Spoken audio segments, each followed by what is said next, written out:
The bandsaw can be your best friend or your worst enemy, depending on how well you tune it up. Today we've got Alex Snodgrass in the shop, and he's going to show us the absolute best way to tune up your bandsaw. Hit it!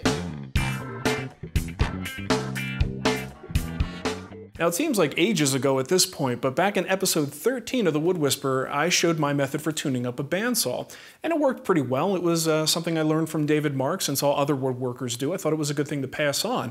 Well, since then, I've gotten a lot of emails and contact from people who say, have you tried the Snodgrass method? And my response was, who the heck is Snodgrass? And since then, I've gotten to know Alex. He's been at all the woodworking shows. You may see him as the guy cutting these amazing little reindeer in under a minute. The guy is just insane on the bandsaw.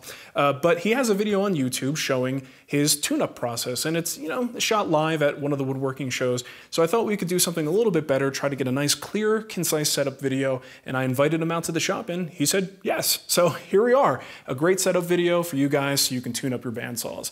Let's get to it. All right, now I've completely disengaged all of our guides. The first thing that you want to do is adjust your blade so that the deepest part of the gullet is right in the center of the wheel. So we use our tracking adjustment here, and we'll just adjust that so that everything lines up so that the deepest part of the gullet's in the center of the wheel at the top. And the reason we want to do that is you have a crowned wheel. And if you've got a crowned wheel and you center the blade like most manuals or books tell you to do, well, all you're doing is putting the blade in the center of the wheel and giving it a pivot point. So what we want to do is back that blade up so that the deepest part of the gullet is in the center of the wheel.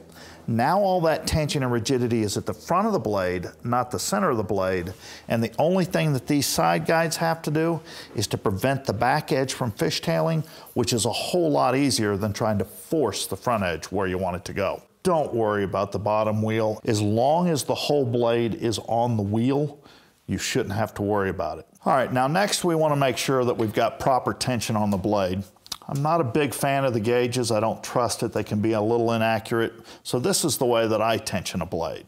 First, I want to make sure that I open the door. Don't check the tension on this side of the blade. Check it on the inside of the door. Lay your finger on top of the guard and push on the blade. The reason we want to do that is there's no resistance down the left side, and when you lay your finger on top of the guard and push, you're getting a consistent feel. What I like is about 1/4 of an inch deflection on that blade, pushing on it without essentially turning my finger white or numb. So once we've got it set, make sure that you recheck and rotate that wheel that the deepest part of the gullet is still in the center of the wheel. Reason being, if you have to loosen it, it could cause it to go back. If you tighten it, it will cause it to come forward. All right, now our next adjustment is going to be our side guides front to back. We want to make sure that we adjust these so that they're just behind the deepest part of the gullet. And the reason that we want to do that, just about 1/16 of an inch, the reason that we want to do that is if the side guides are actually into the gullet, even just a little bit, that is where your tooth set starts. And if you get it into that gullet, it's going to flatten those teeth out, forming a knife edge, and then the blade's going to seek the easiest route through the wood. So we'll get this set up. We've got that set on the top.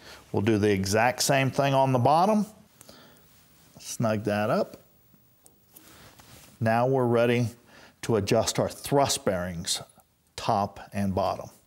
Now again, we just want that thrust bearing just as close as we can get it to that blade without it actually touching when it rotates. See, it's just wanting to rub, so we need to bring that back just a little bit. If we get it too far forward, what's going to happen is it's going to tweak that blade just enough to cause it to drift. You can see it's not rubbing now, but it takes little to no effort to make it actually rub. You want to make sure that your thrust adjustment is the most accurate. Make sure you take the time to get this one just right. Too much flex. Generally what I tell people is if you can touch in the center with as little as a fingernail and both the top and the bottom move, but when you rotate the wheel, they don't, you're good. All right, now we need to adjust our side guides so that they're close to the blade but not actually touching it. All we have to do is keep the back edge from fishtailing. We're no longer forcing that front edge where we want it to go. And if you always have bearings rubbing against that blade while you're cutting, you're going to destroy bearings very quickly. Make sure we're not getting any rotation, but it doesn't take a whole lot to get that one. And we'll do the same thing on this side. Get just a little rotation there. Now we've got the side guide set on the top. We'll repeat it for the bottom, and we're ready to cut. We want to level the table up, and the easiest way that I've found to do this is to get a piece of 2x. This is a 2x4. If you use a 2x6, be a little bit more accurate. But we want to make a cut, flip the piece over, bring it around back. If the blade will go back into that cut, we know our table is level across the whole surface, not just up one side or the other by using, say, a simple square. The way that I used to do this was just take a straight edge, lay it flat right there on the table, make sure that you're lining it up with the body of the blade but in between the tooth. Remember, the teeth have an offset, so you don't want that offset. But by laying it up against the body of the blade, I can kind of see where that fence aligns to the body of the blade.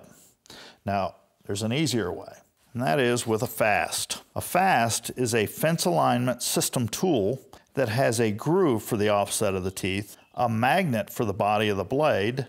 It simply drops right onto that blade, so that the teeth are in that groove so we don't get skewed again to the offset of the tooth.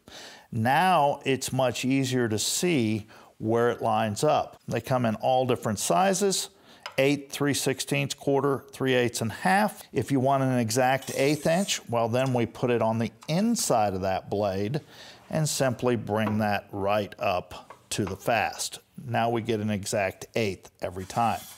The other cool thing about these fasts, since they're magnetic, they stick right to the saw, making it much easier to find than that tape that you laid down 2 seconds ago and don't know where you put it. All right, now we're going to make it cut, but we're going to try to make it as thin as possible to show you just how accurate these guides can allow your saw to cut.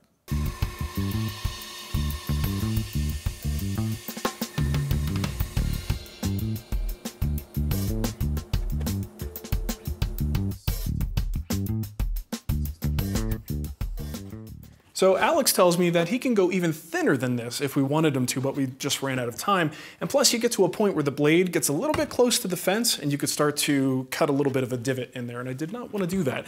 Not to mention, all the veneer that I cut is going to be thicker than this. I'm never really going to cut anything this thin, but you could see the results speak for themselves. Now, just a good quality blade, a little bit of time invested in the tune-up, and you can get incredible results from pretty much any bandsaw. I mean, honestly, no matter how powerful it is, how big it is, any bandsaw would benefit from this process.